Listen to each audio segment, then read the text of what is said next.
Morning Marianas. So many things we gotta discuss. Happy day, Tirawami and greetings to Rhoda, Guam, Saipan, and Tinian. For all your island news from a beautiful place with Pacific views. It's always so much fun on Good Morning Marianas.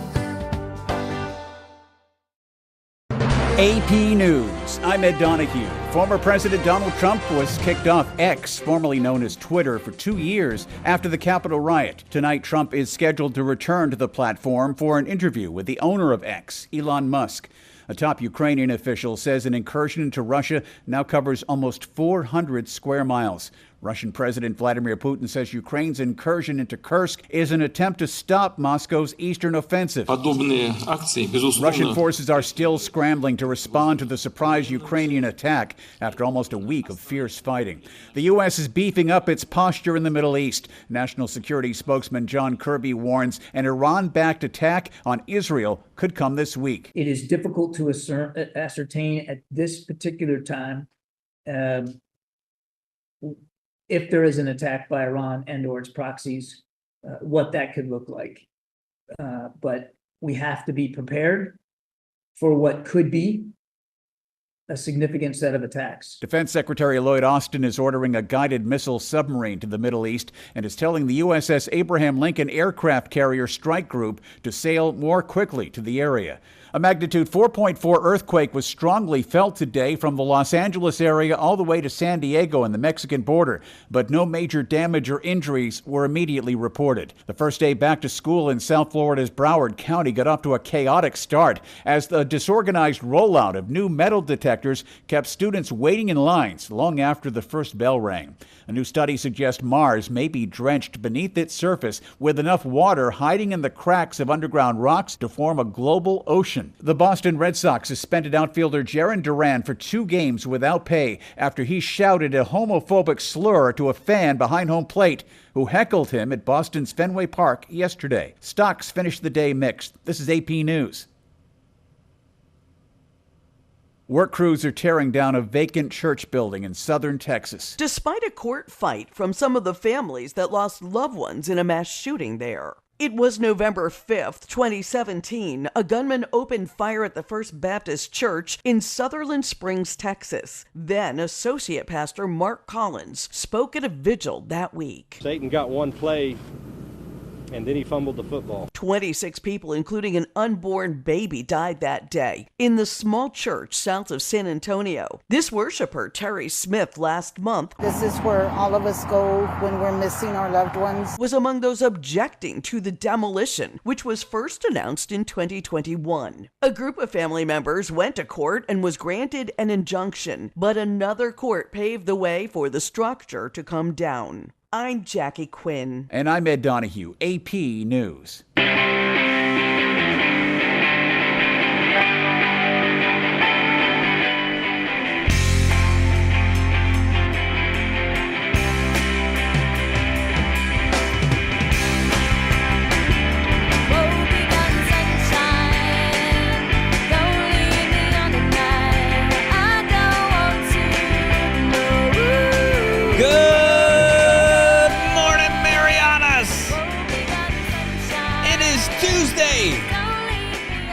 With us and we're with you. It's better than one, we're holy too. I don't know. Don't expect great jokes. Expect a lot of dad jokes, a lot of puns. That's what we're here for. That's what we got. That's what we offered. Monday through Friday. Dad jokes, dad jokes, dad jokes. Live at the convention center. Hey, good morning, everybody. Hey, it's 85 degrees here on Wednesday morning. Listen to that. Take it away. 7:31 a.m. here on a beautiful Saipan morning. Nice and dry. It's so nice out there. You can actually see, let's see, is it that one? Yeah, so that's over that shoulder. You can see the camera out there again. I had to, it's our traffic cam. Man, I got to change our settings because it's so bright. It's so bright. I went out there and I changed the white balance and all that stuff. And because it's just been so like gloomy and rainy. Like, I haven't put that camera outside. I've been using it inside as that little extra view. I mean, take a look. Like, it's so bright, right? It's so washed out. It's difficult. In fact, am I able to does that help? Okay, I can mess around with it a little bit there. A little bit. Take some of the heat off, but it's just so bright outside. It's great. Nothing to complain about here. Let me turn that back up. Ooh, get me back to normal. Anyway, great to see you guys. Thanks for tuning in here today. And man, Ricky, the island weather misses you too, man. I'm telling you, the effect that Saipan has on a mood. I'm telling you, it's such a great place to be. If you don't know, you just haven't been here and lived here. Like, so I mean, I grew up in Buffalo, New York, and I'll tell you what, our summers are like Saipan. We are right on the lake, Lake Erie, which is a massive lake. It's like an inland sea. It is massive. They call them the Great Lakes for a reason, and because they're big old lakes, and not like Lake Susupi. It's big. In fact, when you go out and you see the sunset over the water, it looks like seeing a sunset over the ocean. That's how vast it is, right? You don't really see the land on the other side. I look pale. Holy crap. Maybe it is that setting. Is that a little bit better? I didn't go all the way. Maybe I need to go out there and get some more sun. Come on, Ann. Let's go. Beach day. Let's pack up. I'm out of here. But so growing up in Buffalo, the weather is very similar to here in the summertime because you get that heat, you get that humidity, we get the whole thing. One thing we do get, though, that is better than Saipan, how dare you, Brad? I know, but it's like one thing, is that the days are so long in the summer. I mean, like, the sun doesn't set until somewhere around almost 10 o'clock, like 9:30, 9:45. And I'm not kidding. Like, my dad goes out golfing late. Like, he can go out and golf at 6 o'clock and play, like, full round.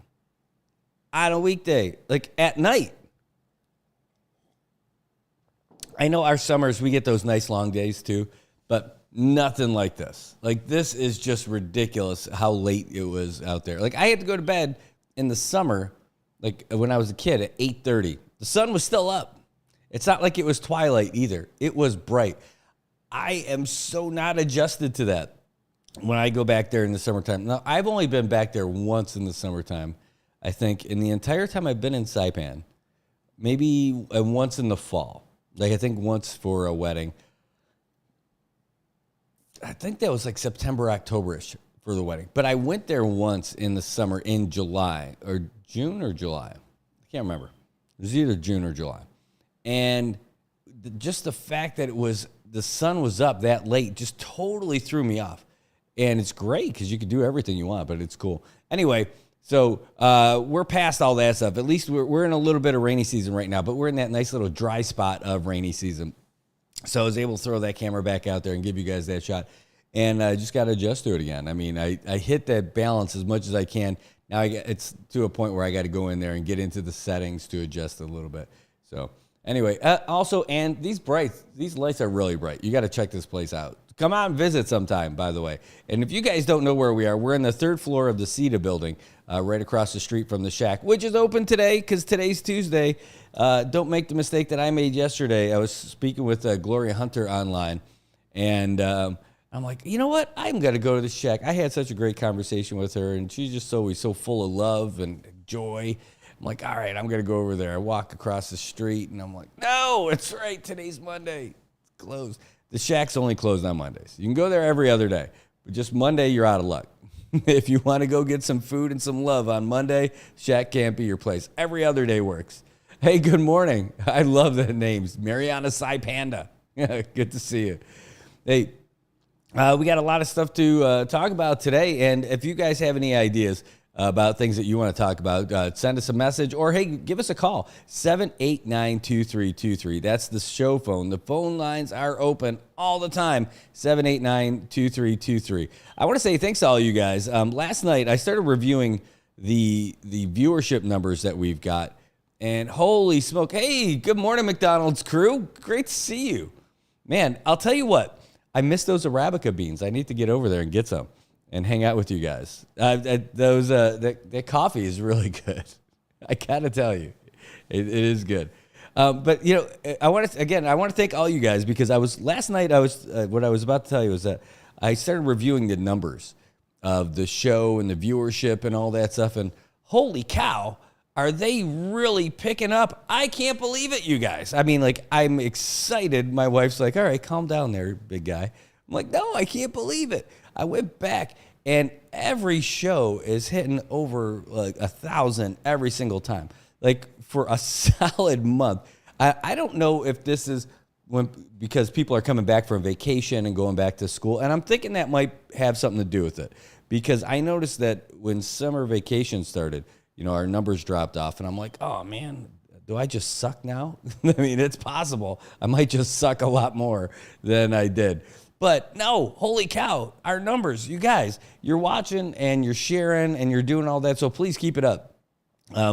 Because, again, this show is based on what you guys want and want to talk about. I'm going to talk about some stuff that I think is making news and all that other stuff, but really, you guys are the ones that's why this is like kind of a cool community thing, because you guys send us info. You send us the little news tips.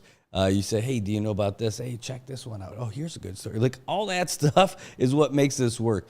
And because you guys send it to us. I mean, like, whether it's a WhatsApp or in a direct message or in the Facebook Messenger, and I'm telling you, it's working. And it's really cool. It's really cool. We've got meetings this week with folks who want to advertise with the show, and I'm really excited about that because they're reaching out to us now, and that's really cool. Hey, good morning, Carm. Oh, my God. Yeah, last night, the Padres. What a big game. What a big game that is for the Padres. I'll tell you why, because we've got oh, man, did I take it off the screen? I did take it off the screen. Darn it. That's all right. I can pop it right back up.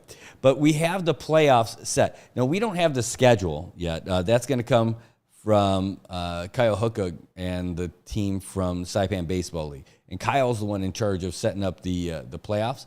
And but we have our playoff teams. Last night, man, it was a good game. It was 5-3. The Padres ended up beating the Royals.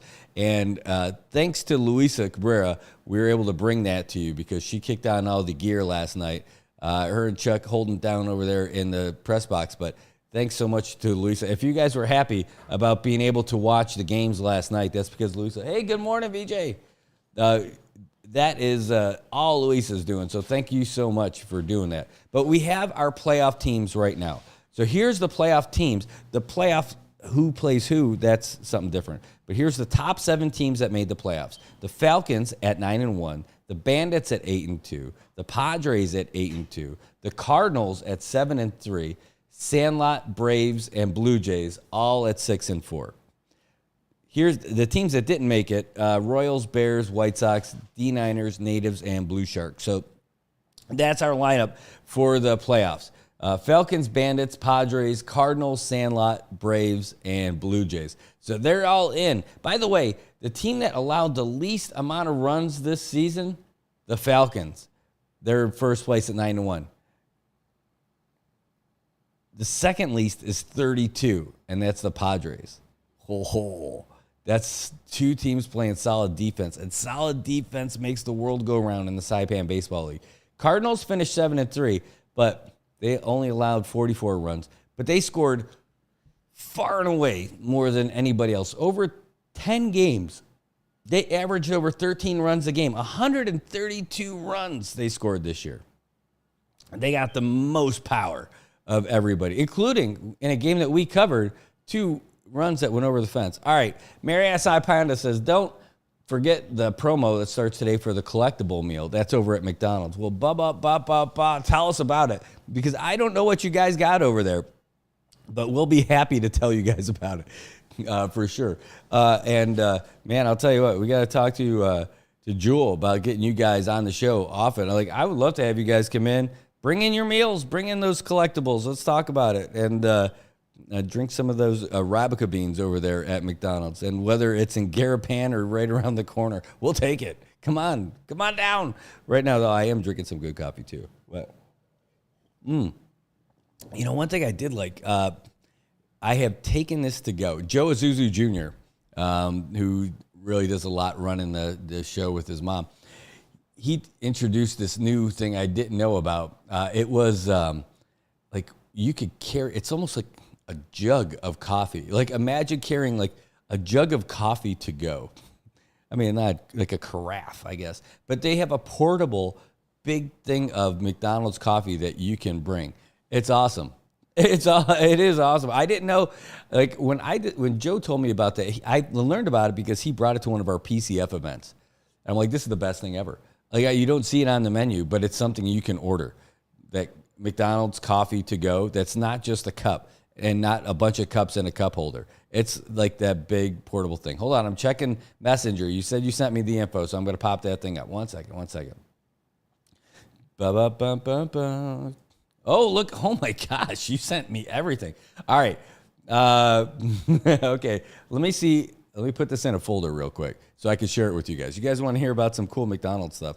You're in the right spot. Hold on 1 second. Ow. Hold on. Well, VJ's here. I wonder if I could send this to him and ask him if he could send it to me. Then am I just doing like double, making it harder for everybody? All right, hold on. Just wait here. We just got some cool stuff from McDonald's. I want to tell you about it. They just sent it to me. All right, here we go. Mickey D's.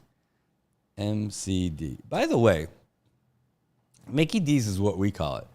But I know that people in different places have different nicknames for McDonald's, right? For you guys here, what do you call it? Just when I was in the States, I always called it Mickey D's. That was the go-to name. Here, where are you, Mickey D? My new service. Come on. No, it's under Good Morning Marianas. I know. There it is, Mickey D's. Boom. So I got to save it to these things first so I can share it.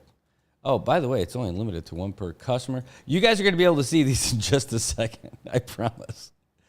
Okay, there's number 2. And this is just sent to us, like just now. Oh, man. All right. And we got all the details here. Let's save this one, too. See how we could do this on the fly? Is this cool? We're going to find out. All right, so we're going to put up a little slide in here. The people call it McDo. Yeah, I heard that. McD's. Hey, wow, no kid. The people call it Macas. All right, I'm going to pop it up here. I'm making a new little slide thing here. Boom. MCD. MCD, by the way. I got to call it something better than that. All right. We're going to give you we'll call it a slideshow, an image slideshow, right? MC1. And we'll get those 3 files in there for you. They're all going to be different sizes, too, so great. And I'll read it off to you, too. All right? This is riveting, I know. Hold on. We're repping it. All right, so I'm going to put this on a little 4,000 millisecond rotation. I'm going to move this over. Oh, jeez. All right. Not exactly sure how I'm going to do all of this. Well, I'll put this on here like this. There we go. And then we'll put the camera on here, too, so you'll be able to see that. Hooray. I think we got it. I think it's coming your way here in just a second. All right. Let's move that down a little bit. All right, so now this is going to be a little wild, and I'll read this to you because I'll read all these individual. Okay, so here's what it is. This is the third quarter collector's meal stuff over there. Excuse me. I wouldn't have to clear my throat if I had that McDonald's in me. All right, so this is the third quarter collector's meal and collector's cup. It's going to last from now until September 8th. I don't know what the PDU stuff is, but you can get this.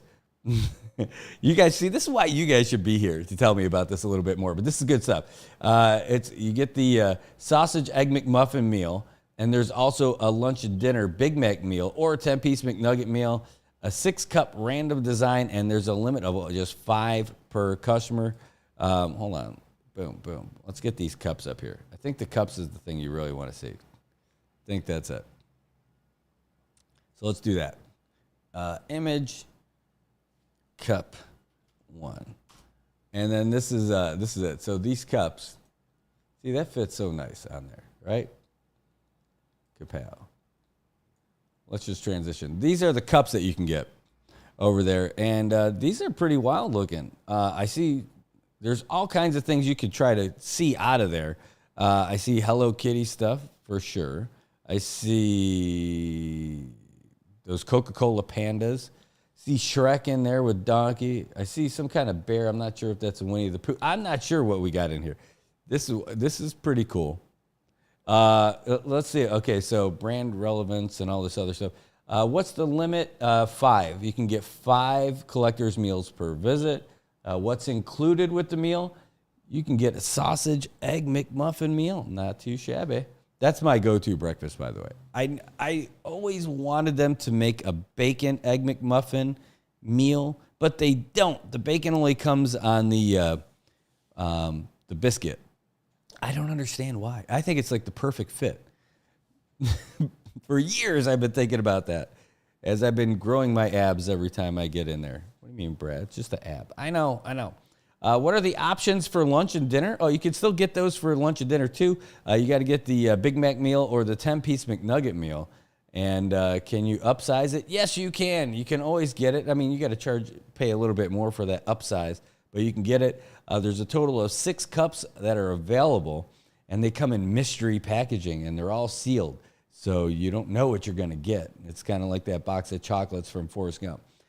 Can you switch out the collector's cup if you receive a duplicate? No. Womp, womp, womp. Sorry, you can't do it. But that makes it more fun, too, because then you can check with your friends, and if they ended up getting it, then you guys can swap out for the ones they didn't get. All right, so then this is how you bag it. Okay, cool. They literally gave me everything you need to know for McDonald's if you are going to do this. So thanks. You sent me good stuff. Good morning.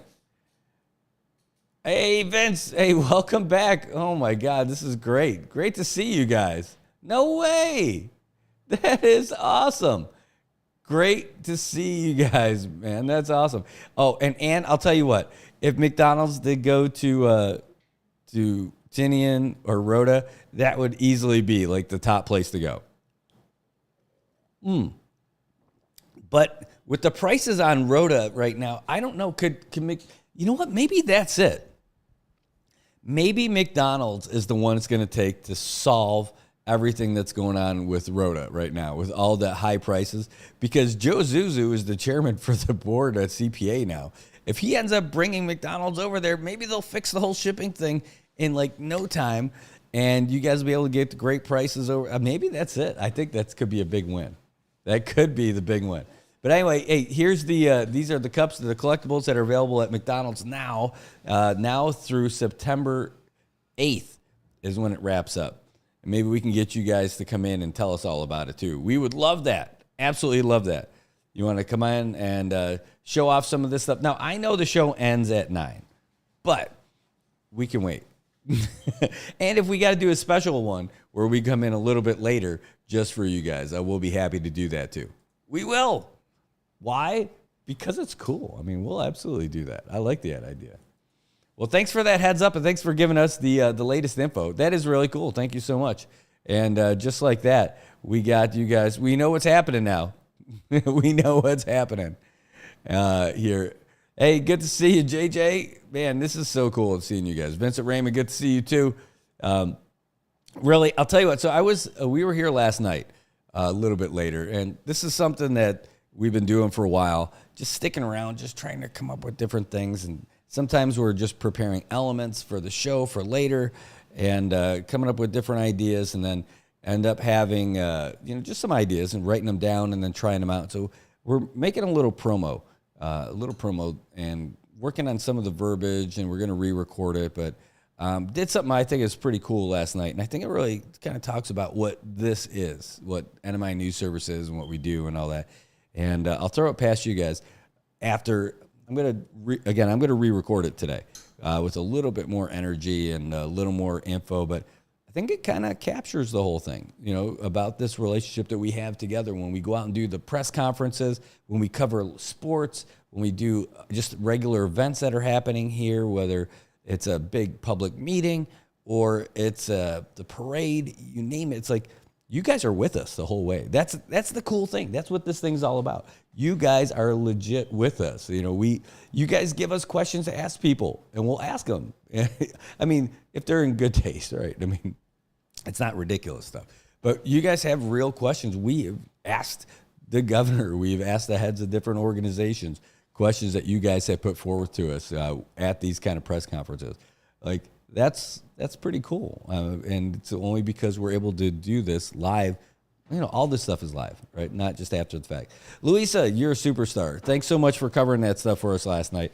I know you guys are down there and you're real passionate about baseball, but, kicking on the system and getting that is just outstanding. It really is. I mean, I can't tell you how much people are really appreciating all that. So if you guys, I'm telling you, Louisa, she's there in the comments.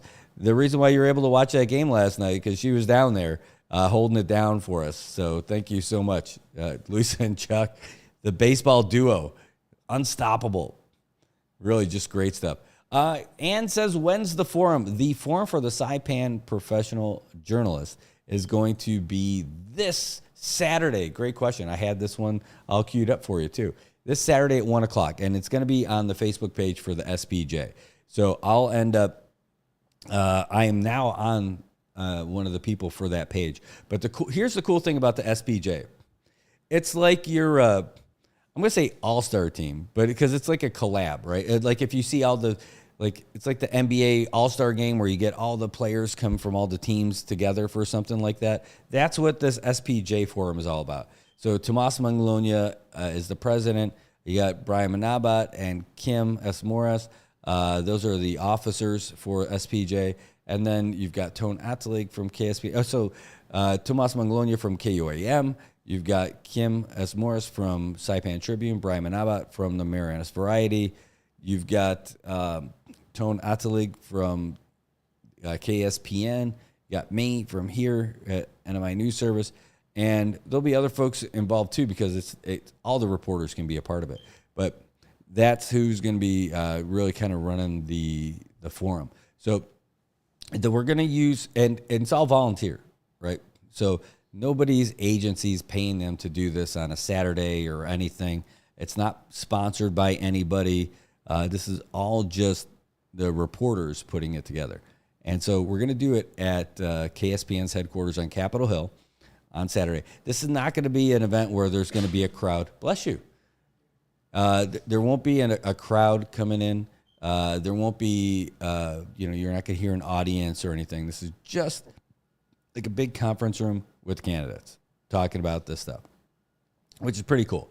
And we'll be streaming it on there. Now, I'll restream it on our page too, because I will. I mean, that's it. But it's all going to be Society of Professional Journalists. And that sneezing guy in the background, VJ, he's the one who built all the graphics that we're going to end up using. Well, he made all the lower third, so the one that's going to have the candidates' names and everything. So great job by him. The logo and like the slide that you're looking at right there, that was made by Tomas Manglonia. And he made the welcome screens and all that other stuff. So, I mean, it's a total team effort, and it's going to be really cool. And hopefully the production is really good, because I'll be doing it with Tone Atalig. We're going to use a bunch of cameras from KSPN and all their switch gear.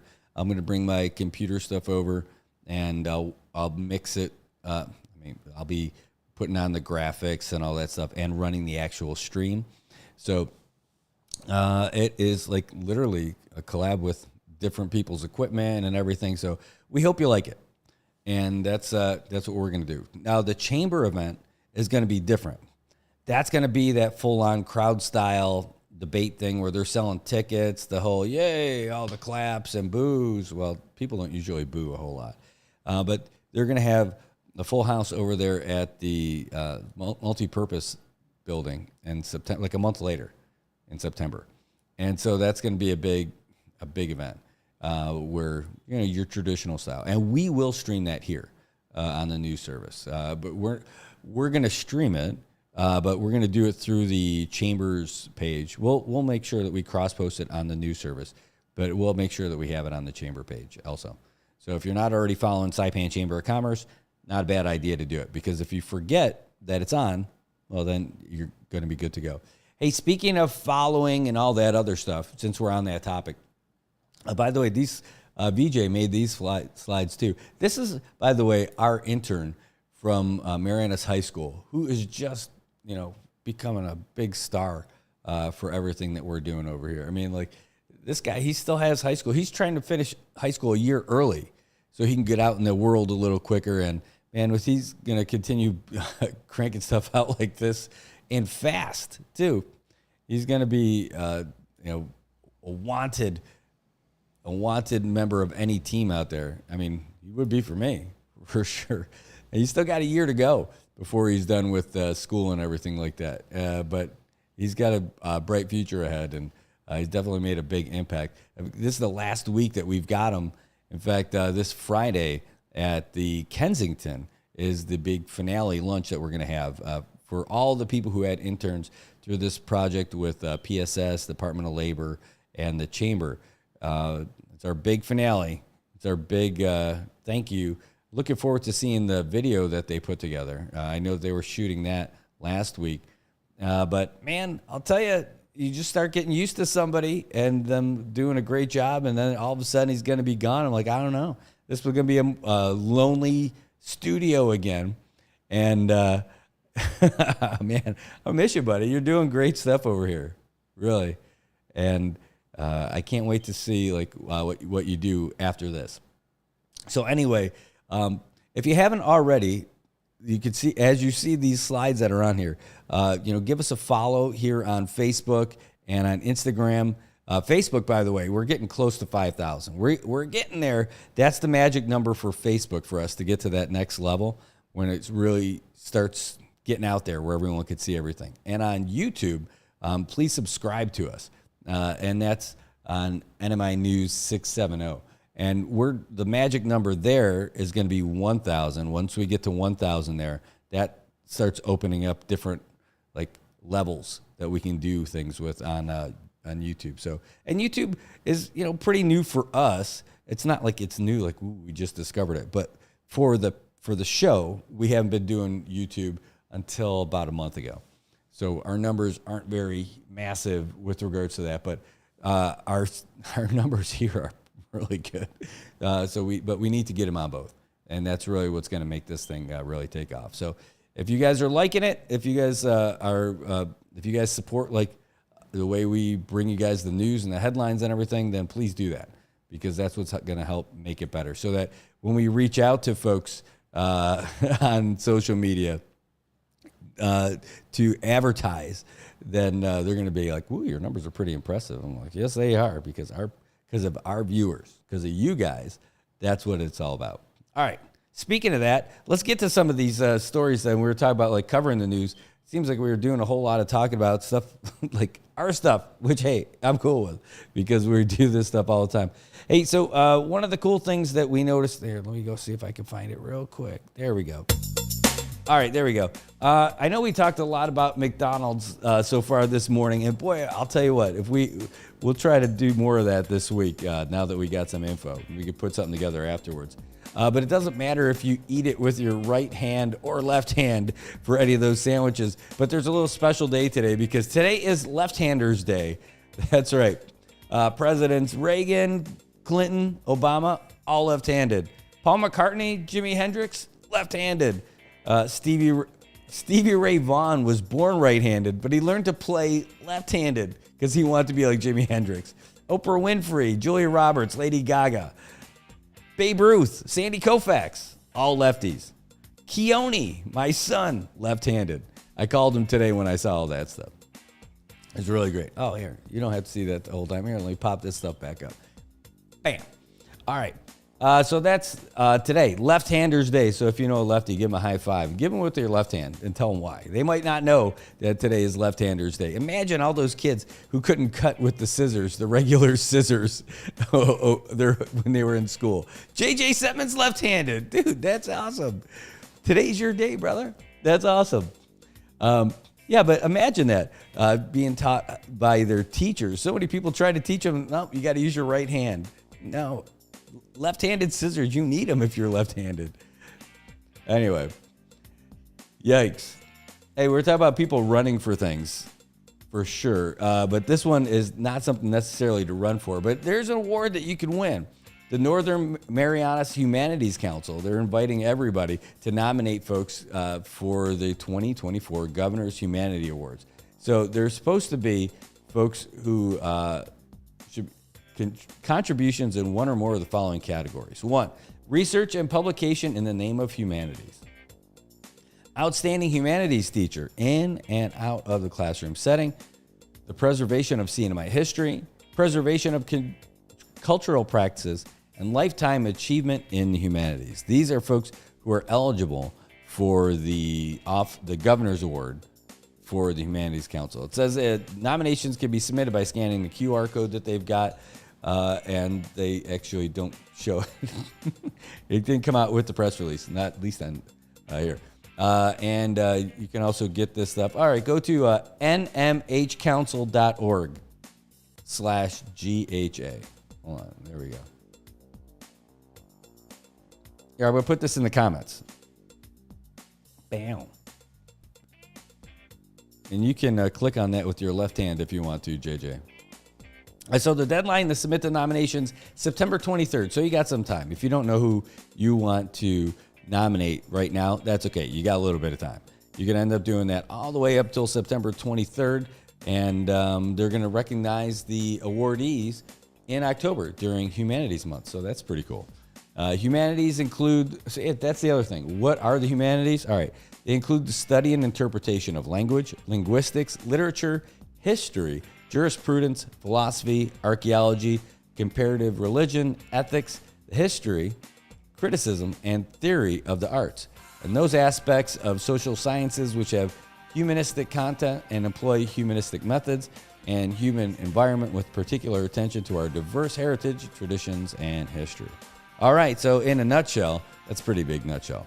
That's what the humanities are all about. So if you've got someone that you think is eligible to win one of those awards, or someone that you think is deserving of that award, reach out to the Humanities Council. You can see the link that we put in the comments. You can nominate somebody right there. That'd be pretty cool. All right, what else is going on? Want to help the Monamco. Oh, what happened? Oh, snap. I just saw something. 1 second. I got to do something really quick. So it'll pop up here in a second. But, we've got the whole new computer. There we go. Bam. Now when I do this, it won't stop. So when we upload everything, have to change the settings and all that stuff. Blah, blah, blah, blah, blah. All right, so let's get back to it, though. All right, so we were talking about the Humanities Council, but now we also talk about things that are happening for the Monamco. And our current delegate is trying to make it easier for Monamcos to have access to work-based training programs, and that's pretty cool. Now, there's so many different things that all our candidates are talking about, what they think their job's going to be and what their focus is going to be. But you can't get lost in all the big, heavy things. Sometimes you've got to look at the broader picture and try to see if you can help even smaller segments of the community, like right here, what our current delegate is doing. In his newsletter, he put it out that he's introduced legislation to provide senior citizens, or the Monamco and the CNMI, more access to work-based training programs. That's pretty cool. What's even cooler is who I'm getting this info from. One of our longtime reporters out here who's now moved on to the mainland, who's just picking up tidbits here and there and writing some stories. Oh my God, Flash, Ferdy Delatorre himself. It's so great to see him writing again. Anyway, that's the big deal. That's what he's ended up doing right now. Let's see. The legislation would make it available to the CNMI, Guam, American Samoa, and the Virgin Islands some additional funds for community service senior opportunities, which is pretty cool. And hey, he's in it for himself on this one. He's like, as a senior myself, I know I take great satisfaction in having meaningful work and contributing in that way to our community. So good news, clearly. I'm glad that you're there. And, man, we're going to miss him. We're going to miss him. He's been there 16 years, undefeated, unopposed. I mean, like, the people have spoken 8 times in a row. So clearly he's our guy. All right. Ooh, this is an interesting story. We're going to come back to it, though. I think I'm going to come back to it after the break that we're going to take here pretty soon. But here's a big one. I want to tell you about your pets. There's plenty of pets roaming around in Saipan. There's pets who want to be pets who are just strays. They're everywhere. The thing is that we have had such a great, I'll say, renaissance in taking care of pets in the last 15 years. But problem is that some people kind of aren't staying up to date with it and knowing who can do what and everything. I didn't know Saipan Cares for Animals still exists. I thought it was numb. Because the Saipan Humane Society ended up really stepping up. They're not competitors or anything like that, but they got like an actual infrastructure to handle it. They've got the building, they've got the volunteers, they've got employees, they've got docs, vets, you name it, they got them. But Saipan Cares for Animals used to be the place that took care of the dogs and all that other stuff when our only veterinarian retired. So, but they're not in that business anymore. Apparently, they're still in Gualarai, and they're still on Middle Road. I'm guessing it's on Middle Road. But they are not a shelter anymore, and they're not the place to drop off pets, but they're still seeing people do that. And they want the public to know, hey, we don't have the shelter facility anymore. We're not the place to drop your dog off. I mean, like, people are leaving pets in baskets over there, and it's because they don't have anything. So what she's saying is that, please, you could bring your pet if you're leaving island and you're out of options. You can't don't dump your pet somewhere off the side of the road or anything. That's inhumane. But what you can do is take your pet over to the mayor's office, and they'll do what they can to try to get your pet adopted. I mean, unfortunately, that pet might not get adopted, and it's just sad, right? I mean, and there's only so much they can do, but that's why you got to spay and neuter your pets when you can, and you could do that with the Saipan Humane Society. Anyway, the moral of the story is don't drop your pets off at Saipan Cares for Animals. They're not the place anymore. They're going to be closing altogether, and that's it. I know that some people think that that's the last resort for them. They're saying, hey, we're leaving. They're packing up. So you've got the Saipan Humane Society in Garapan. They really don't have a lot of room either to take your pets in, but they're saying to bring your pets over to the animal control program. Well, it's a dog control program, but they take cats too. Over in Perdido. And you know what? Those folks over there are doing a great job. And they're great too. They're super nice. They're caring. I mean, they're the mayor's office. And my daughter is like, no, they kill pets over there. And I'm like, no. But they do have to euthanize them. And by the way, that's one of the saddest parts of their job. They do not like doing it. It's got to hurt them every time they do that stuff. They find no joy in it. In fact, the guy who used to run the dog control program, that's one of the reasons why he resigned, because he just couldn't do it anymore. It's just heartbreaking. So you can avoid stuff like that if you get your pets fixed, for sure. And luckily, the Saipan Humane Society provides that service. They've got people flying in often who help to do it. So stay alert, stay following those guys so you can find out when and where you can take advantage of it. When those opportunities pop up, you get on the waiting list. And I did reach out to them. So I want to bring them in here. I want to try to have them here every week, show us their pet of the week. That's their adoptable pet of the week. I would love to have that. Plus, I mean, like, hey, I love pets, so I love puppies and kittens and all that stuff. And I also have 2 dogs at home, so I'm not looking to get another one. But, having the little puppies around and the kittens around, that's not too bad. It might almost make up for it. But be able to have them up here on the table and hanging out, I think I could deal with that. And maybe we'll get some of them adopted too. That'd be pretty neat. All right. Oh, man, I'll tell you, we had our very own archivist visiting Saipan. He's leaving tomorrow. He was a former archivist for the NMI archives, and he's leaving. But they're looking to make it even, well, they say strengthen it because there's a new law to strengthen the CNMI archives at the college. I don't know exactly what that means, but it's going to enhance the duties and responsibilities of the archives by creating a framework of policies and procedures for the maintenance, disposition, and preservation of the Commonwealth government documents and records to properly preserve such documents. I'll tell you what, the person who used to do it, John Cook, told me at length what an honor it was to be in charge of these precious documents about our history here at the college. And luckily, it's in one of those hardened structures at the college that was not damaged from the typhoon. You need to have it. I mean, it's the CNMI archives, right? It's our big repository for our history.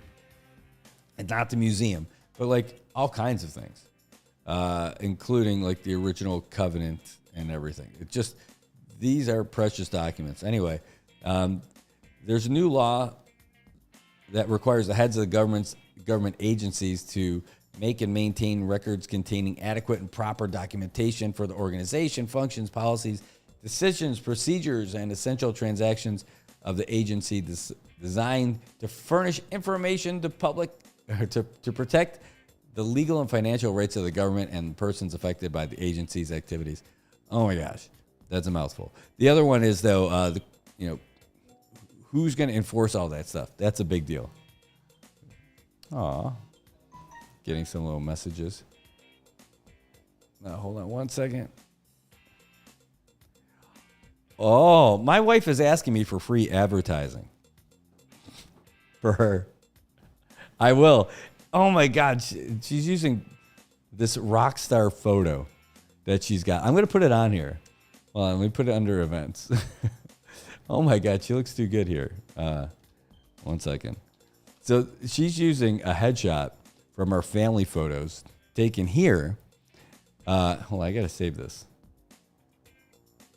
Taken here by Jojo Alapuzzo, who, man, this dude, I got nothing but love for him. I could tell you about him all day. All right, so let's put this under pictures. I'll put it under here. Let's put it here. All right. So it's easy to find it. Yep. My wife does get free advertising here. My wife. That's what I'm going to make this, I'm going to title on this, My Wife. If you don't know Borat, you're missing out. All right, so pictures, we're going to put in a Commonwealth Communications. What's that? Kapow. Okay. And let's add one more thing on here. Oh, Tobot. Hey, I got to have you check out the van, by the way, because I want to get some shadier solutions for my my news van. Just not dark enough. Okay, hold on. Let me move this over. All right, here we go. My wife just sent this to me. Check this out. So my wife is a speech language pathologist here for the CNMI. She is just outstanding. And look at that picture. Wow. Right? So she's giving a presentation that's taking place tomorrow. It's about supporting families with kids who use AAC devices or might benefit from one. She won't be able to come into the show since her first day back to school, but she wants to put that stuff out. So check this out. So AAC devices, and I need to, well, I'll tell you about her in a second, but I want to make sure I get what AAC devices stands for. I know what AC devices. Augmentative and alternative communication. So my wife is the speech language pathologist here in the CNMI. She went out. She's outstanding. This is her second master's degree that she got in speech language pathology. The first one was in education, and then there's this grant opportunity that came out, and part of it was, our son was a little speech delayed, and she wanted to learn a lot to really help him and figure out how we can get him to develop his ability to communicate. And so, fueled by her desire to help educate our son and seeing how underserved it was when the opportunity came around for a grant to get a master's to become a speech language pathologist out here. She took it, and she got it. She's got her certification and everything, and now she's helping kids throughout the Commonwealth. So for Saipan, Tinian, Rhoda, she is going through public school systems, going out to the schools and working with the special education departments and helping the students and helping their instructors and their parents and communicating directly with them about how to help the kids communicate better.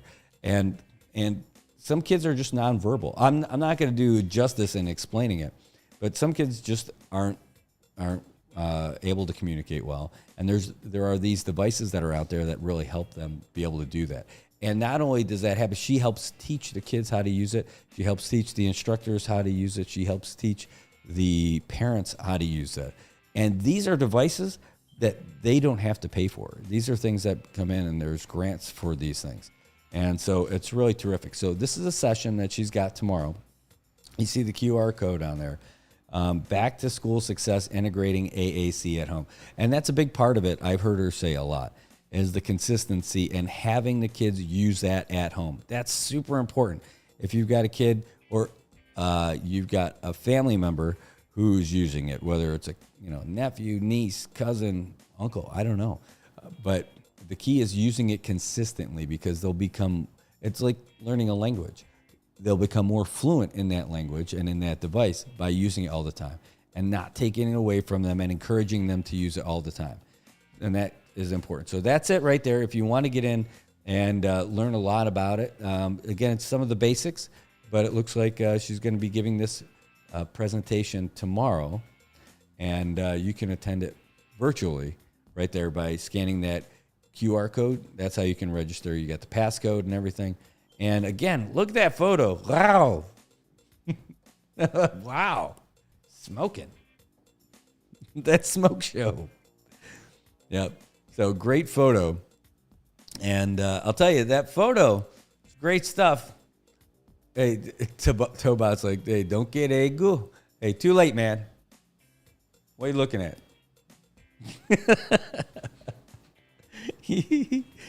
All right. So there you go. That's happening tomorrow. I'll post this up tomorrow too.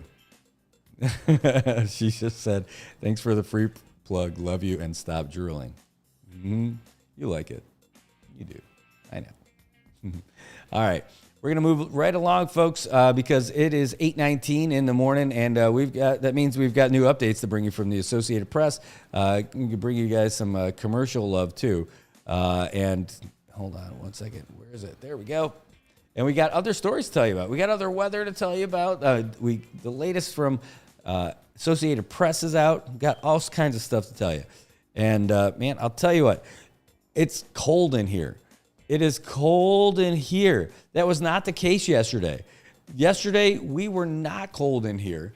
So I went ahead of it and set all these things up at the coldest thing. I swear I'm seeing icicles form all around the room. VJ's wrapped up in a blanket. I mean, it's cold in here. Well, it's not as cool as the coolest new gym down the street that's located right in front of the Aquarius Beach Tower. It is Laddie Built 24-Hour Fitness. They've got certified fitness trainers. They've got great supplements. They just had the big new launch for Ghost Energy Drink. They've got the latest equipment and the coolest facility. You got to go down there and check it out. Tell them we sent you. Really, if you go there, it won't cost you a nickel to go check it out. And they'll even let you work out your first couple times for free. Yeah, just to see if you like it. Just a tip. I'm telling you, it's a great spot. Don't take my word for it, though. Go down there and check them out for yourself. They'll be happy to have you. And let them know that we sent you, because that's kind of cool, too. All right. Well, I am looking for this magic button so I could be all smooth. Now I'm smooth. Check out this video.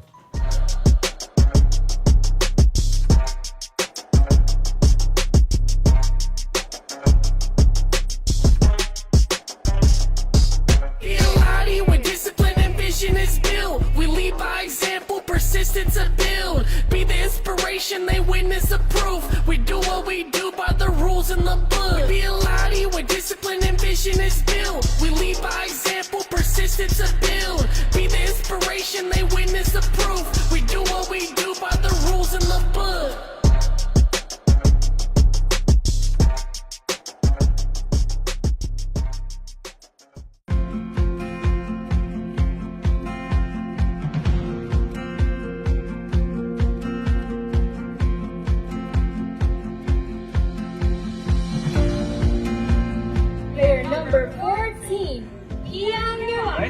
day to be up 3-0. I'll tell you that. It probably is not great to be down 3-0. I'm Brad Rosala, and I'm the owner for Commonwealth Communications. And I am Jojo Alipuzu. I am the owner of Island Image and Ocean.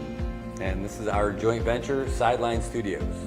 This whole concept that we have of doing all these live stream productions and covering news and doing live shows and everything, it wouldn't happen if we didn't have a great partner like IT&E, someone who can handle the bandwidth and provide it and then get us what we need when we need it, and then be a real partner for us for all the events, whether we're doing live sporting events, broadcasts. All of these things happen because of our partnership with IT&E. With IT&E providing us with the fiber and point-to-point and even the MBRs, is just a great piece of equipment to use when we're broadcasting our sports, our events, our performances, especially our cultural performances. And it's just great to share our culture here in the Marianas with the world. And IT&E has been there from the get-go. The thing I like best about working with IT&E is how willing they are to come out and find a solution. Even for Liberation Day, we thought we had a pretty good solution for our live stream setup, and it turns out that we did not have the right setup that we thought we needed. That day, just before the parade, reached out to Paul and said, here's our situation. What do you think? He's like, we're gonna figure this out. While he's sitting there barbecuing, getting ready for the parade to start, he starts burning up the phone lines, calling everybody in IT&E, what can we do, what's the right solution? They left their families to do this stuff and get us the equipment that we needed to broadcast live. That's over and above. That's on a holiday. That's when he was out there spending time with his family. That's why IT&E is just the best, just really in touch with the people and the community. I recommend IT&E to everybody. Tell them the options are there, and you could choose whoever you want and then figure out what you think is the best. But when you're ready, when you're tired of having your calls disconnected or not having service, then you reach out to the guys from IT&E.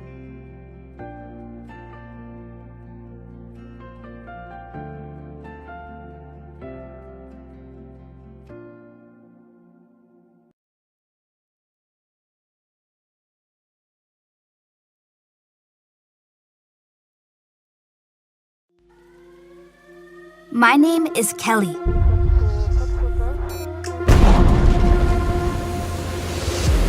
I've never been good at giving up. And that's okay, because I have big plans. This might sound crazy right now, but someday, I will be the captain of my own ship. This is the captain. Attention on deck! I'll steer through new waters. And I'll stand up to the biggest storms. Me and my crew will fight back against the toughest enemies. I'll lead the sailors on my ship, my way. And together, we will always do what is right. I'll show the world any girl can be a captain. I'll show them that I am enough. No matter what comes my way, I'll stay the course. Because history won't remember those who took the easy way out. My name is Kelly, and it means determination.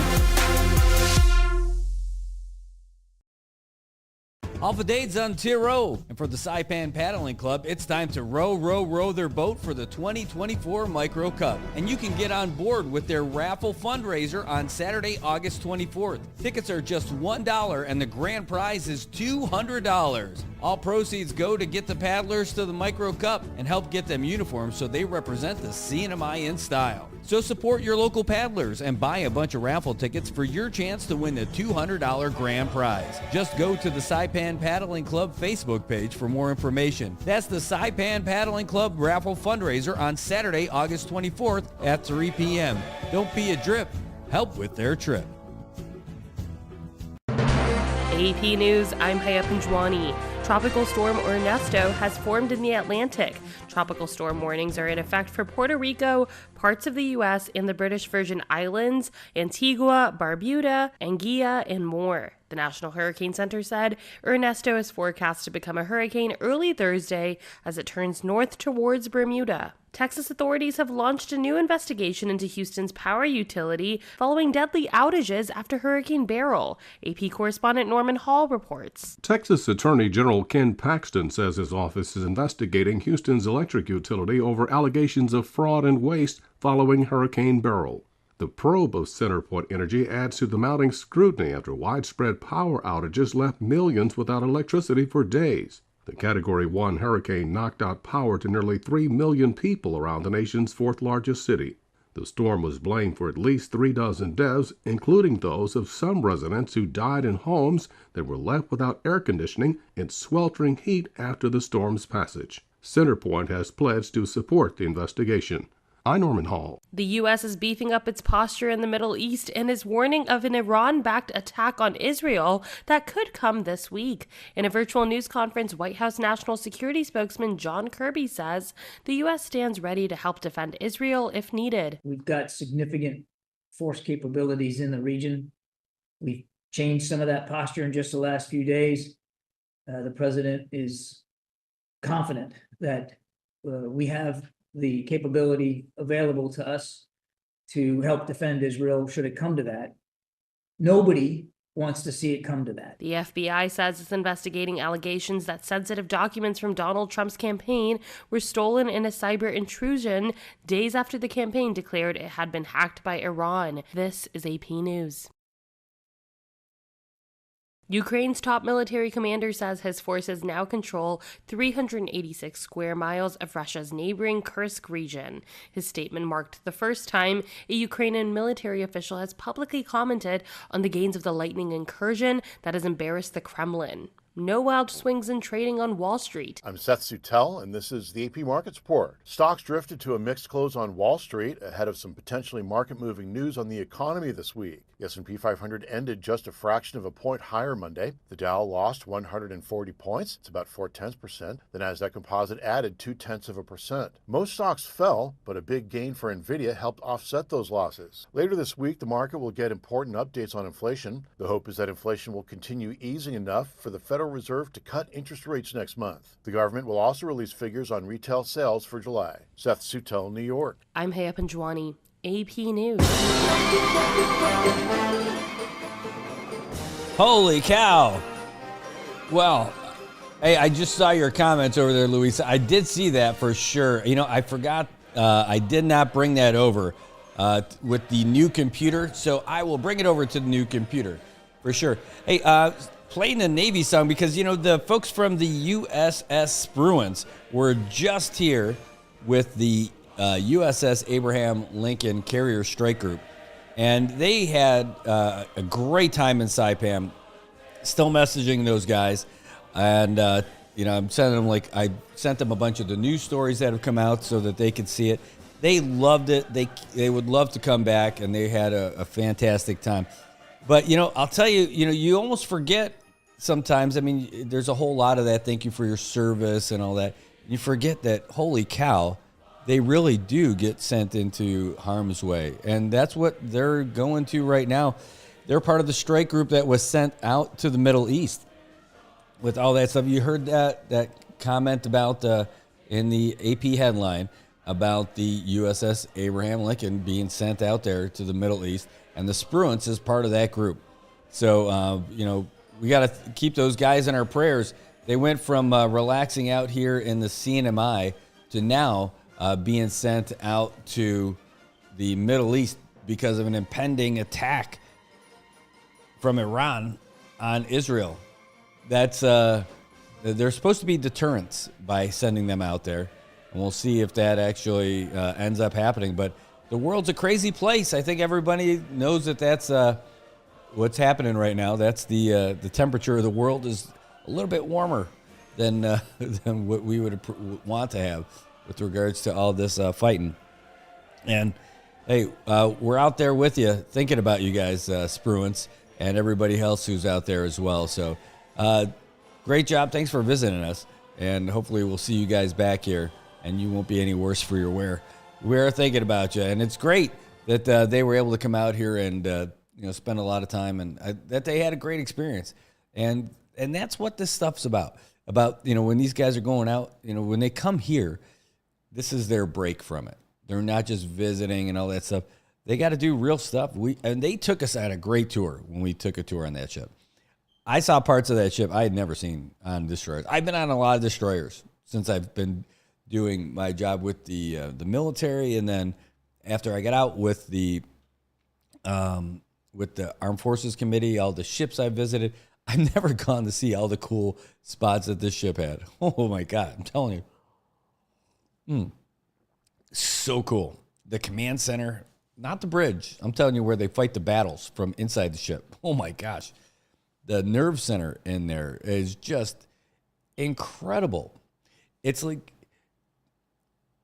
I'm not giving anything away, but what they show, like even on like Top Gun, when they show like from the bowels of the ship where they run the battle, the screens all over, all the stuff that they're tracking, you name it. Oh my God. So it's the coolest thing. It's the coolest thing. And when that place, and it was mostly empty when I was in there while they're taking a break, but you can imagine that when they're away at sea, oh my God, that place has to be like jam-packed with people with all kinds of stuff happening. Unbelievable. And unbelievable how cool it is to be able to go do that. Anyway, we got you guys in our thoughts while you're out there, and I know you're probably not watching while you're at sea, but we're thinking of you out here, and we're happy to have you in Saipan while you're here. All right. Oh, sorry. Got another message. Let's see what we got. One moment.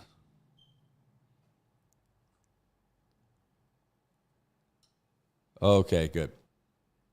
All right. Let's talk about a couple more things. We got some time. We're still going to hang out for like another half an hour or so. Today is going to be an interesting day. And, we were talking about how at the top of the show, about how this show really runs on you. And that, I just don't tell you what the news is. And that's it. We talk about it and then, you figure it out for yourself what your take is on it. But you also give us the topics. And one of the topics that people are really interested in is all this stuff that's going on with Managaha and these proposed changes from Department of Public Lands. And now today, I got a message yesterday saying, hey, heads up, we're going to go and file our public comments tomorrow. And so that's today, this afternoon over at Public Lands. And they're hoping that a lot of people show up for it.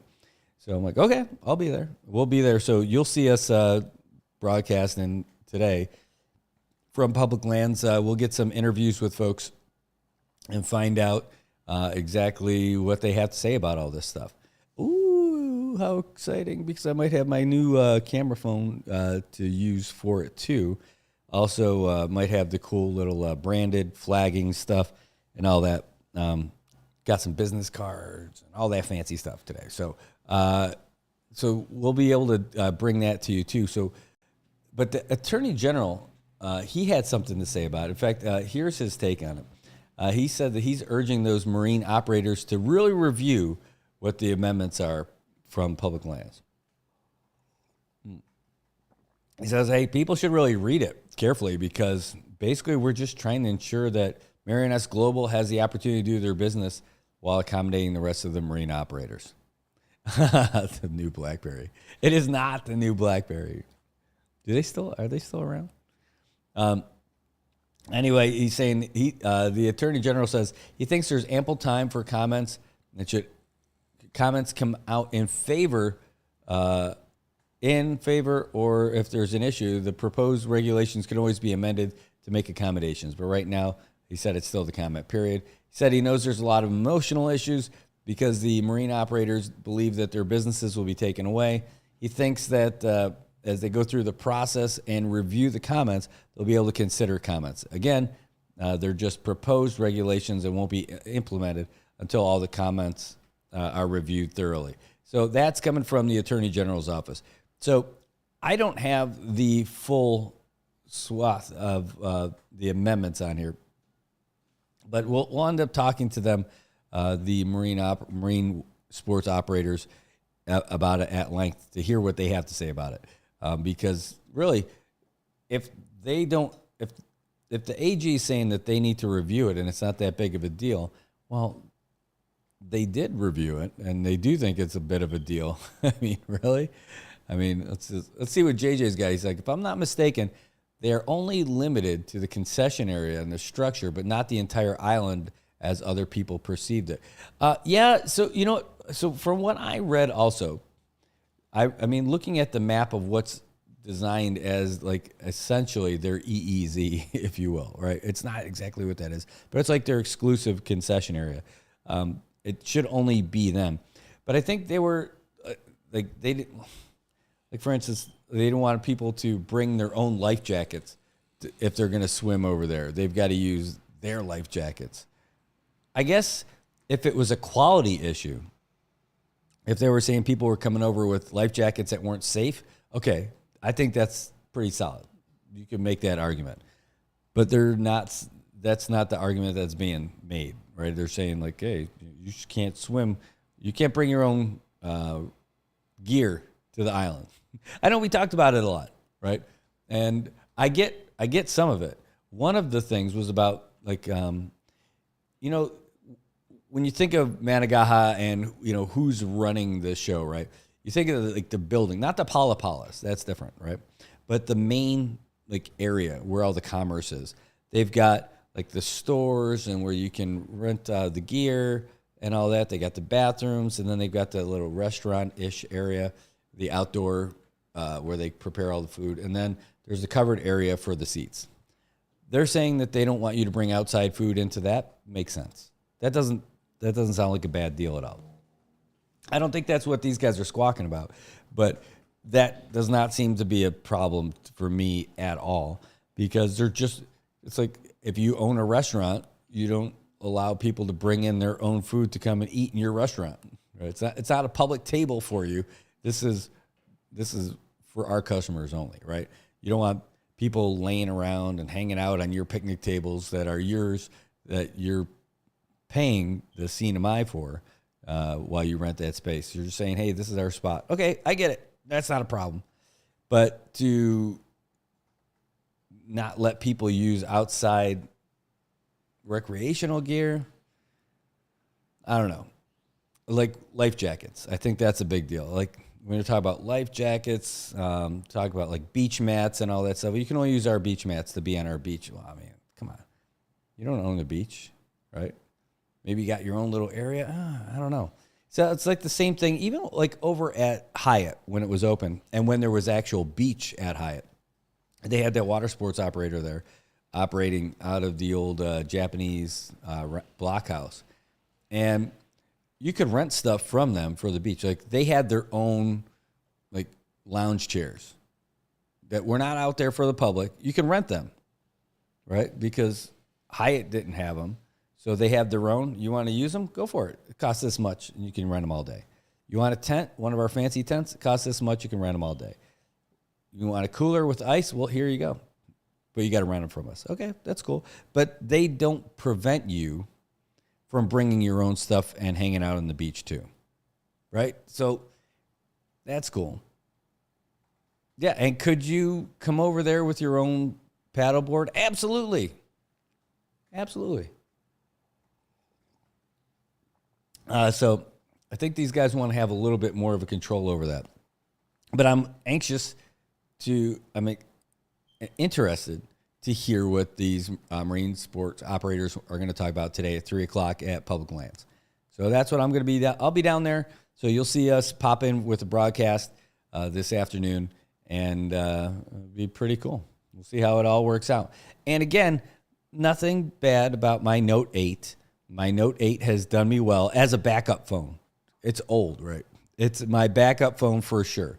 Like Norman, if you're still watching, that photo you took of me where I'm going like this, right? And then it took on a life of its own when I was signing autographs for that. I was using this Note 8 when I did it, right? It was hilarious. Inspirational messages and that photo with this phone. Well, I'm using this because my 21 Ultra died. And so my new one is here. I got to pick it up at the post office after the show.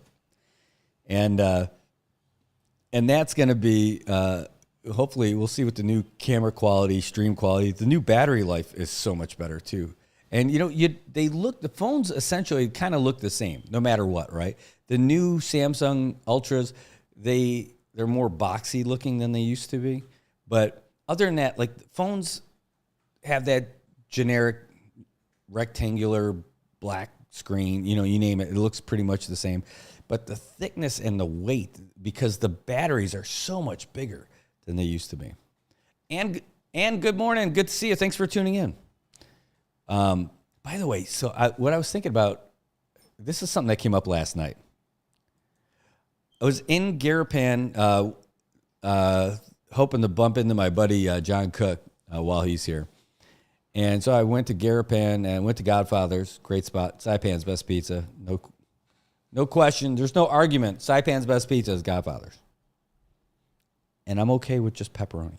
Pepperoni's my jam. Maybe we could do that for another show. You guys want to talk pizza? But that's my pizza place.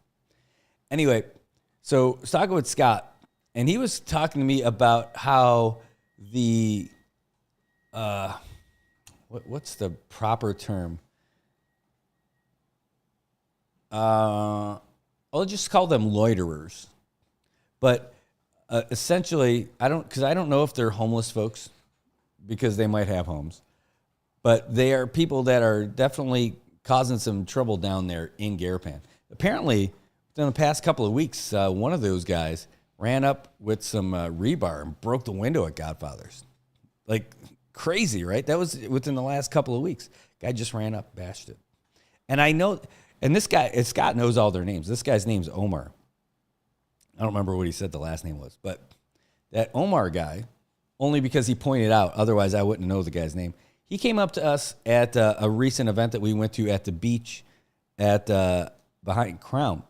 And he was, his hygiene's definitely wanting a little bit, and understatement. But he was walking around and then trying to sell some beetle nut to folks, but nobody there was, buying. Then he was asking for money, and nobody was going to give him any. Then he was asking for food, and it was like a 9 o'clock in the morning event, 8 o'clock in the morning event. Like, people just didn't have stuff for him.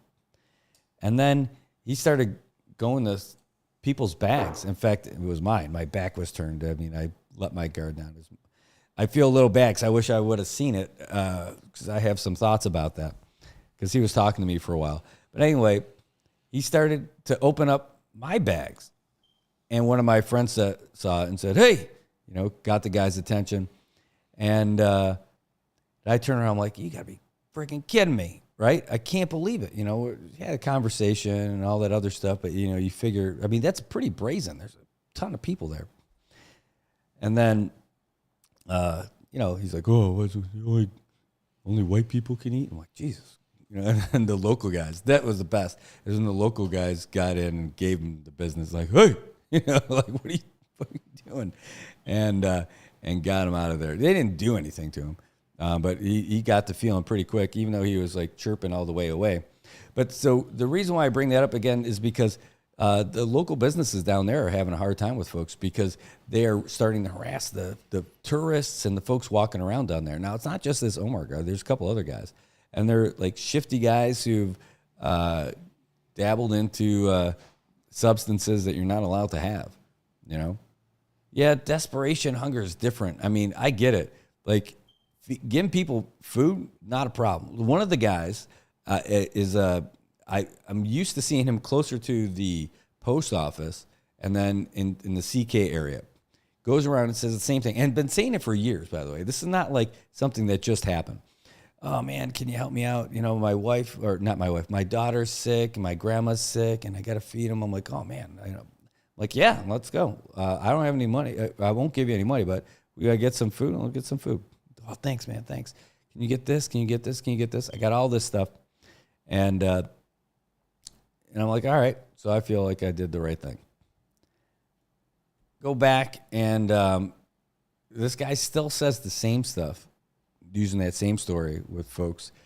And the folks from the stores in that area told me that guy he comes back in and tries to sell it back to the store. I'm like, come on, man. You know what? I felt bad at first that it felt like, oh, how did I get fooled? He fooled me. No, you know what? I don't feel dumb anymore about that, because I don't feel I got taken advantage of. I think that the real dumb one is that guy for losing my trust now, losing my compassion that I would give for him, to give that stuff to him because I can't now. You know, I just can't give to somebody who's going to do something like that. And so I see him all the time. The guy walking around. He's been, again, for years. In fact, one of the things he said is like, I can't get the benefits because I can't get an ID card at the mayor's office because I don't have like the $25 to do it. So I went to the mayor's office and they're like, no, don't worry about it. This guy's got benefits already. He's got everything he needs. They're on for the grandma, for the kids, you know, all that stuff. He's got benefits. And I'm like, wow. So it's a drug thing. And like, that sucks. It just sucks. And so now they take the public transportation, they go down the Garapan, and there's a whole new target-rich environment for them because the tourists aren't walking around in CK often. So like those folks who used to hang out by the post office and used to hang out in CK, now you see them hanging around by Paseo and walking the streets in Garapan doing the same thing. So some of the local businesses down there are trying to get a TRO on those guys. Yeah. And so, you know, one of the things I heard is like with that one of the guys, they don't even want to arrest these guys because they're not all of them. But that was the story about one of them in particular last night. They said they don't want to even touch that guy. They don't want to arrest him. They put him in the back of the car. He defecated in the car, you know, and like, oh my gosh. So there's a real problem and there's got to be something to help folks out. I don't know that's a Hope Center thing. I don't know if it's something at a different level. You know, because like in the States, I don't know that they do this anymore, but I know they used to. You know, I know we have a psych ward at the hospital, but that's such a small facility. But in Buffalo, we had these massive buildings. Oh boy, hold on. I'll even pull up the photos of them. Hold on. Because I can't remember the name of it. Buffalo. Oh, yeah, here's the pictures. What was it called? It was the Buffalo State Asylum for the Insane. And the Richard Olmsted Complex. And at the Buffalo Psychiatric Center, is that the same place? Hold on, let me see if I get some photos of it. But, I mean, these massive buildings, I mean, because there's just... Here, I could put it on the, 1 second. Where's the sharing? There. Move that over for you. I mean, look at this. Look at this structure. This was built a long time ago. Now, I guess that's that practice not really there anymore. But look at this. This is where it is. Look at that. That's in Buffalo. That's right by the campus where I went to college too, by the way. But that's it. And it was built in the late 1800s. Ooh. I don't think that's what it looked like when it was open. I think that's one of those when it was definitely closed over time. Yeah, that's what it looked like when it got decommissioned. But they had institutions like this. It doesn't look too good now. It looks like something out of like a horror movie. But they had at least a facility for folks that just can't be readjusted into the community. I don't know that this is the right way to go, but, you know, some folks, I mean, there might not be fixing some people. I don't know. I'm not the expert on that. I'm sure there's plenty of people who would rush to say, dude, what are you doing? I'm like, I don't know. But that might be a solution, you know, if we end up, at the very least, we have to address it somehow. Somehow, folks who, we don't have a place for folks who can't take care of themselves. I don't know what the answer is for it. And I would definitely I'd love to hear some ideas and try to support some of those ideas that would really be helpful instead of just me, some guy sitting in front of a camera talking about it. But really, like, for that kind of stuff, like, there must be something. because especially like in near the. Oh yeah, I'm not a big fan. I'm not a fan of torture. No. But but I don't know. I mean, people have freedom. Yeah, so people have the right to life, liberty, and the pursuit of happiness. But that doesn't give you the ability or the freedom to harass people, right? And so they arrest somebody for harassment, or and then they cut them loose the next day. Maybe that's what they have to do over and over, and that becomes the thing. I mean, like, I don't know. Maybe enough complaints need to be made. I'm not sure. But if someone's breaking windows and harassing our tourists in our tourism district, that's going to be something that people are going to walk away with and bring it back home with them and put it in their review of Saipan. So I don't know the answer. But I know that now that we have great public transportation, that it's going to change some of the situations that we have. And that's it. It's really funny. I hadn't thought about this in years, decades.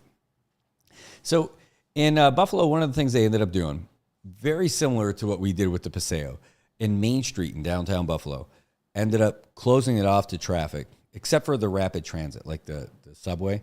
Then they had, it was a subway that was a surface subway for a while. Like, it was like right on the road, and then it would go underground to take you to the other places. And that was cool. And they had all these plans to alleviate traffic in Buffalo by all the traffic coming in for all the people working in the city and all that stuff, by putting subway stations out in the suburbs and all that.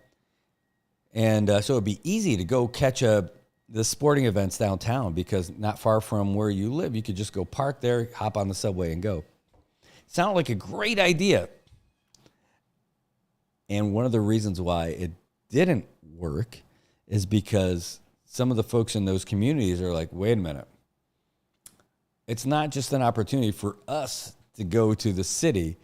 It's an opportunity for the folks in the city to come out here, and we probably don't want that. So that subway system ended up going nowhere.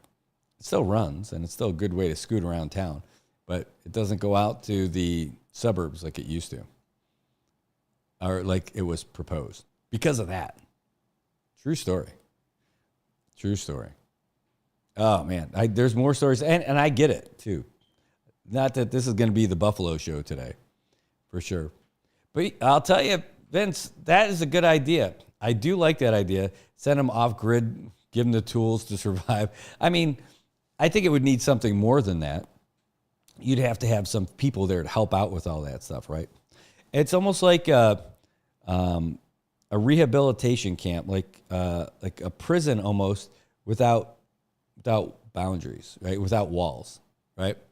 The only thing is that, you got to have some real accountability for all those tools to make sure that nobody goes crazy at night, right?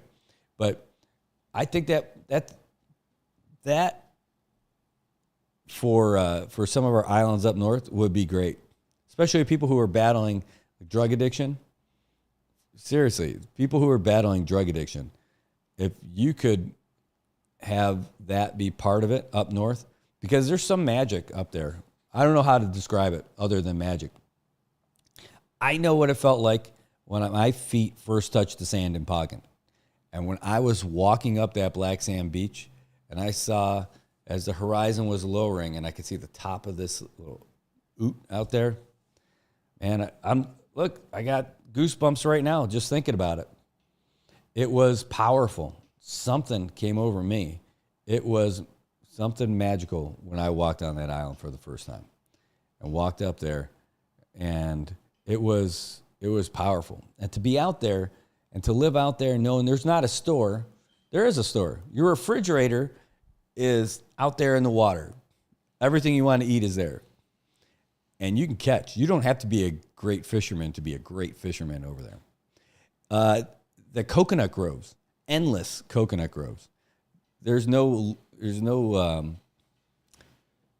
shortage of coconuts over there. And I'm talking, think about like the biggest coconut grove valley here. like nothing compared to what's over there. And then there's cows, there's pigs, there's goats. Again, I told you about the fish. No limit to that. Poggen would be a great place to get somebody detoxed, get in touch with their roots and culture. It's outstanding. I mean, it'd be a great vacation for anybody, but for somebody who needs to kick some bad habits, man, I'll tell you, it's magic. Also, I'll tell you, I would love if we had some kind of a project that made it where maybe it's students, but definitely our elected leaders too, but so people could really see the value of what the Northern Islands are. Right now, we get so caught up in everything that's here in Saipan. The magic of the Northern Islands. Oh, man, I'm telling you. You got to see the value of it. And you got to... People fought their butts off so that the military, which I'm a big proponent of the military, but so that the military wouldn't really do a significant amount of irreparable damage to the island of Poggen. It was some of the initial plans for Poggen were pretty brutal. And now it wasn't going to be like FDM. FDM is just a bomb range, right? But it was going to be like a range. There was going to be some impact stuff over there for sure. And it took a lot of people, a lot of passionate people to push back on that, and it worked, right? But those are people who went there and got to see it and know what it was about. And we really could use a program that brings people up every year. Like a student, let the kids know. Not littlest kids, like let it be high school kids, but let them know so that as they get older, they always hold on to those memories and the importance and the significance of Poggen and all the Northern Islands. Don't let that go. Don't let that slip. Those guys weren't the ones who were fighting to keep it the way it is.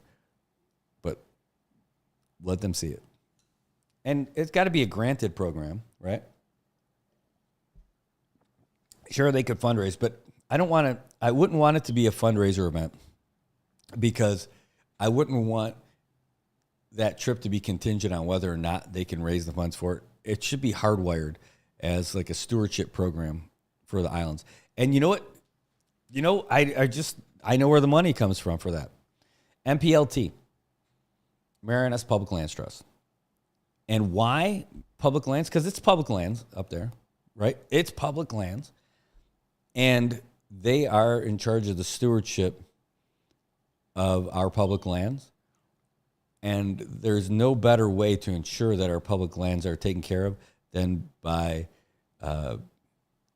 developing a sense of importance and significance to our public lands with our youth. That's it. And so make it a competitive program, though, for who gets to go there, right? And who gets to go there? I don't know, people who write about it, people who would be strong proponents for saving it, right? So they're demonstrating their ability to do it. So, you write your letters, they get evaluated. And I don't know what the perfect number is. I mean, you need chaperones, you need, I don't know if you want to call them like park rangers for our Northern Mariana Islands.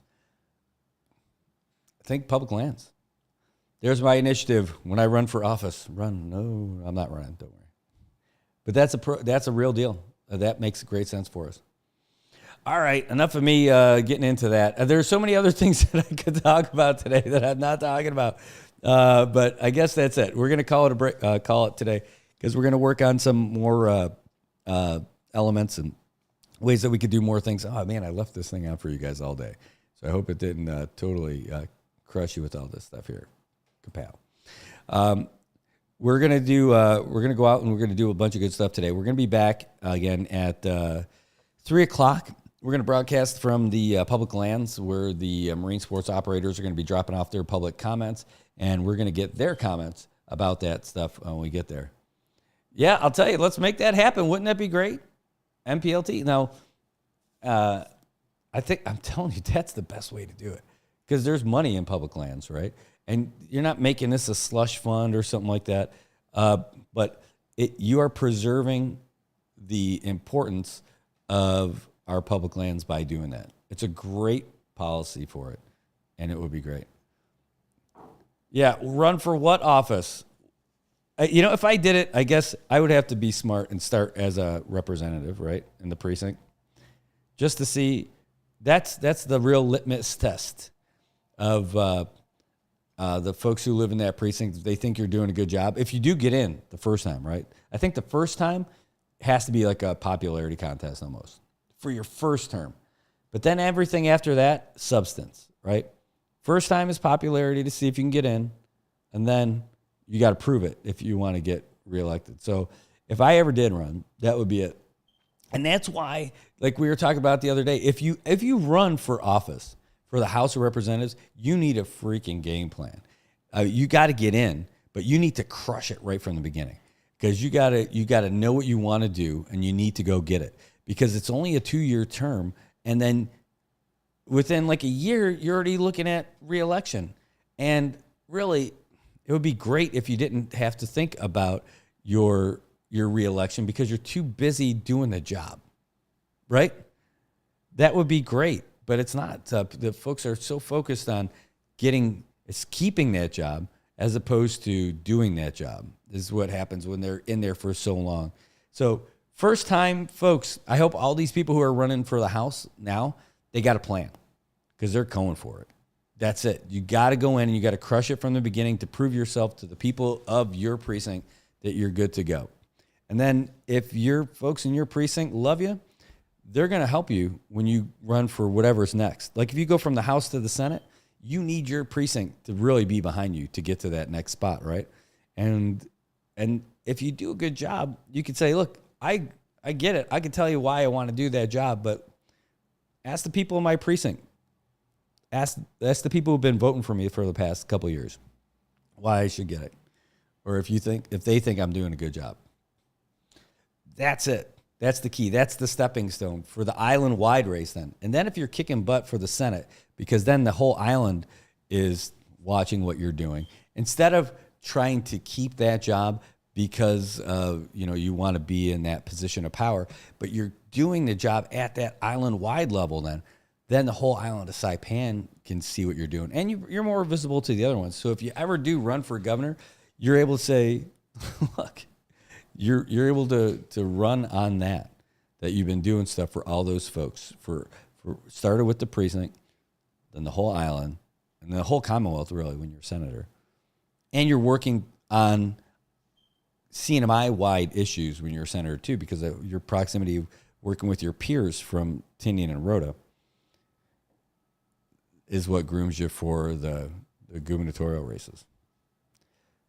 It almost seems like a formula, but it does if you're doing it right, if you're doing the job. That's why, you can't just run because you think it's going to be a good idea. It would be cool. You can't just run because you like the idea of being a representative. You have to have a real plan. Stuff that you can figure some of it out as you go along. You don't have to have it all magic, but having a real plan of what you want to do and what you want to accomplish in those first 2 years and have a schedule of how you want to do it, you should have that if you're running for the House. You don't have to, I know. But maybe I'm just talking out loud of how I would view it, because that's the best way if you really want to get stuff done. Otherwise, you end up just wanting to talk all the time. For that, you can start a Facebook media organization.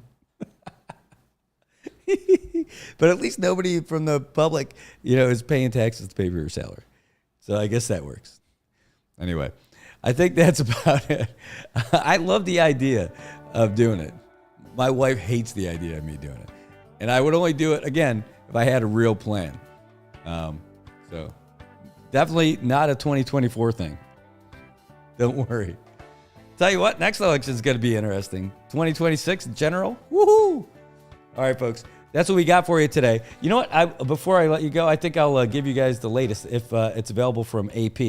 And if it is, it is. I'll make sure that you guys get that before we go. So let me throw that your way.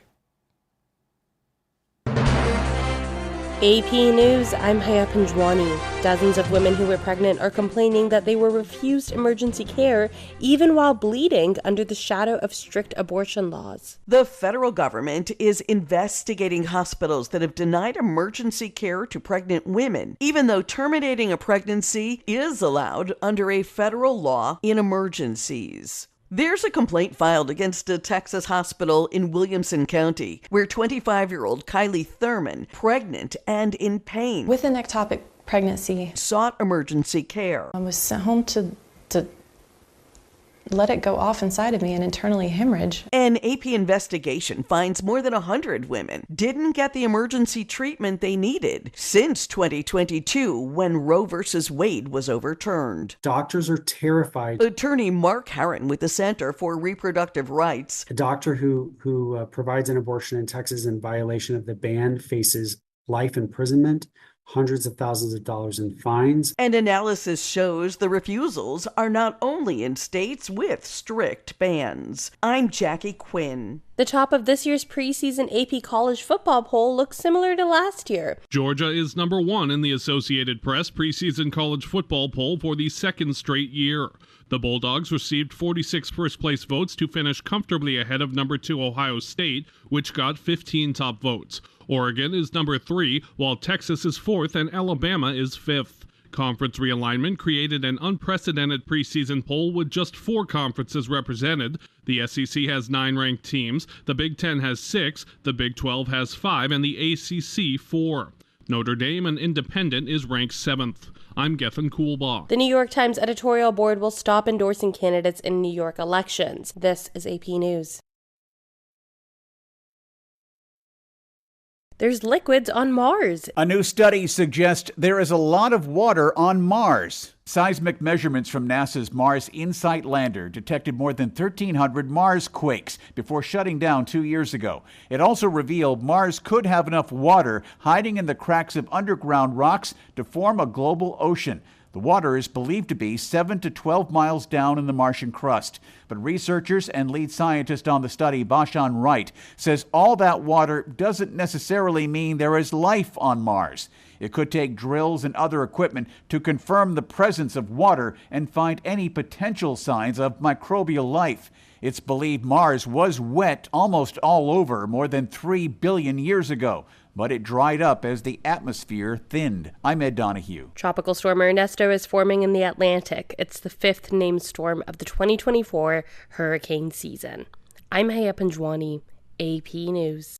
Alpha Dade's on Tiro, and for the Saipan Paddling Club, it's time to row their boat for the 2024 Micro Cup. And you can get on board with their raffle fundraiser on Saturday, August 24th. Tickets are just $1, and the grand prize is $200. All proceeds go to get the paddlers to the Micro Cup and help get them uniforms so they represent the CNMI in style. So support your local paddlers and buy a bunch of raffle tickets for your chance to win the $200 grand prize. Just go to the Saipan Paddling Club Facebook page for more information. That's the Saipan Paddling Club raffle fundraiser on Saturday, August 24th at 3 p.m. Don't be a drip. Help with their trip. All right, guys, that's it for us. We'll see you later this afternoon at from Public Lands. And then we'll see you again tomorrow morning. For all your island news, from a beautiful place with Pacific views, it's always so much fun. Good morning, Marianas. Take care, everybody. We'll see you later.